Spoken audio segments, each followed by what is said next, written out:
สบายดีมื้อนี้ข้าพเจ้าเองก็สิมาสอนเกี่ยวกับการนำใช้อันแอปโศกใสนี่เนาะว่าเฮาสิเฮ็ดแบบใดแล้วการนำใช้แอปโศกใสเฮาจะซื้อหวยหรือว่าเฮาจะเติมบัตรหรือว่าเฮาจะเฮ็ดแนวใดก่อนอื่นเฮาก็ต้องเข้าไปในแอปก่อนเนาะแอปโศกใสแต่เข้าไป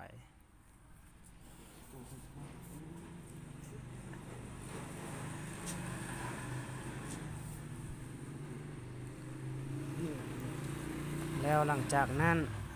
ถ้าเฮาอยากซื้อหวยเฮาก็กดไปบ่อนซื้อหวยเลยเนาะกดไปบ่อนซื้อหวยเมื่อฮอดหน้านี้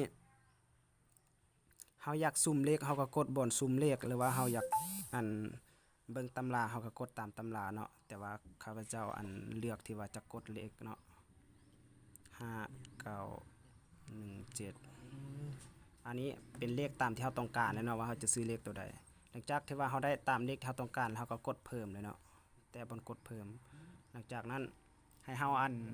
ยืนยันซื้อหวยที่ทันสมัยแล้วเนาะตัวนี้มันจะยืนยันไปผูกกับบัญชี L1 ของเฮาเลยเนาะให้แตะตัวนี้เข้าไป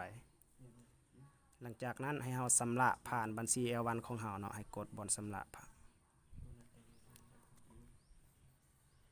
แล้วก็ป้อนรหัสของเฮาใส่เนาะรหัสผ่านของเฮา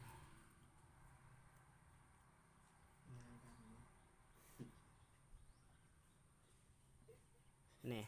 เมื่อฮอดหน้าตัวนี้เฮาจะเห็นเลยเนาะว่าตามที่เฮาต้องการเฮาอยากซื้อหวยจักพันเนาะมันจะเด้งออกมาจังซี่เลยเฮากดต่อไปเลยเนาะกดต่อไปตัวนี้จะเป็นบัญชีหลักของเฮาเนาะจะเป็นบัญชีที่ว่าเฮามีเงินอยู่ในบัญชีตัวนี้เนาะแต่ว่าถ้าเฮามีหลายบัญชีนี่เฮาจะเลือกใส่บัญชีตัวใดก็ได้เนาะแต่ต้องเป็นบัญชีที่ว่ามันมีเงินอยู่ในหันเนาะแตะเข้าไปเลยหลังจากนั้นเฮาก็ยืนยันการชำระเลยหลังจากนั้นมันก็สำเร็จเลยเนาะวิธีเฮาซื้อหวยแล้วก็กดสำเร็จเลยถ้าเฮาอยากเบิ่งบินเลขของเฮาเนาะว่าเฮาซื้อเลขหรือว่าเวลาเลขออกเนาะเฮาอยากฮู้ว่าเฮาถูกเลขบ่เฮาก็ต้องกดเข้าเบิ่งบินของเฮาเนาะมันจะโชว์ขึ้นจังซี่เนาะบนเบิ่งบินแตะเข้าไปนี่เฮาจะซื้อมันจะมีวันที่เฮาซื้อมื้อนี้หรือว่ามื้อใดเฮาซื้อมันจะโชว์ขึ้นมาจังซี่เลยแล้วก็บัดนี้สมมุติถ้าเฮาอยากเบิ่งคะแนนของเฮาว่าเฮาได้จักคะแนนเนาะมันจะมีบ่อนเบิ่งคะแนนเนาะตัวนี้เนี่ยบ่อนเบิ่งคะแนนเฮาก็แตะบ่อนเบิ่งคะแนนว่าเฮามีจักคะแนนตัวนี้จะข้าพเจ้าก็ยังบ่ทันมีคะแนนเนาะข้าพเจ้าก็บ่ได้เติมแล้วก็บ่ได้ซื้อหวยช่วงนี้นะสมมุติถ้าเฮามีคะแนนเท่าใดมันก็จะโชว์อยู่นี่เลยเนาะบ่อน0คะแนน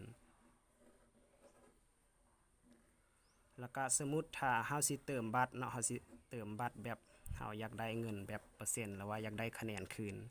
เฮาก็สามารถเติมบัตรผ่านทางแอปตัวนี้ได้เนาะ